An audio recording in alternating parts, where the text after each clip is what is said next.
Nelson Amenya, the 30-year-old whistleblower who exposed the controversial Jomo Kenyatta International Airport takeover by Indian conglomerate ADANI Group, has let out another cat in the bag.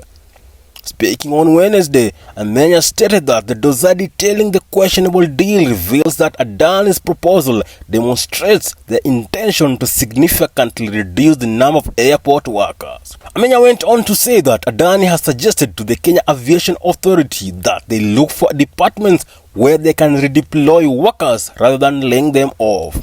The ADANI will reduce the workforce exponentially because obviously governments all over the world employ too many people and sometimes they are not working, which also happens in Kenya.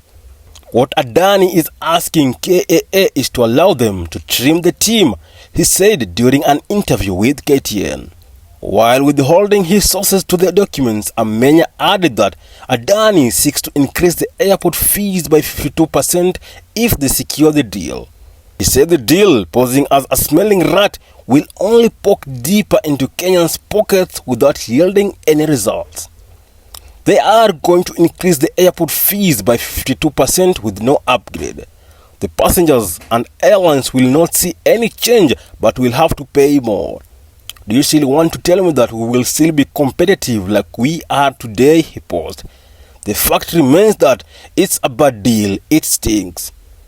He further intimated that out of the two documents submitted to the Public-Private Partnership Committee, he observed a huge disparity between ADANI's feasibility report and that submitted by ALG, a global transport and infrastructure consulting firm. ALG was proposing JKIA to have up to 3 runways by 2034, but ADANI said we did not need a second runway, we only need retarmacking our own and adding taxiways, Amenya noted. The PPP committee was asking why ADANI is not proposing a new runway, while the ALG transactional advisor advised on a new runway by 2035.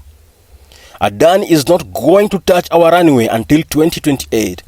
Even the new terminal is not going to be ready until 2029. According to reports, ALG submitted their report in February 2024 and ADANI presented theirs in March. ALG recommended that even though a public-private partnership was a logic proposition, it would be best to use an open tendering system.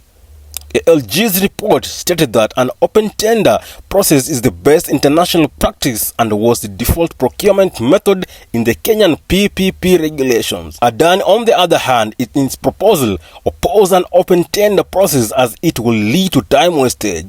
Following a shutdown strike on September 11 by aviation workers, the government made an agreement that the workers would have veto power of the ADANI deal.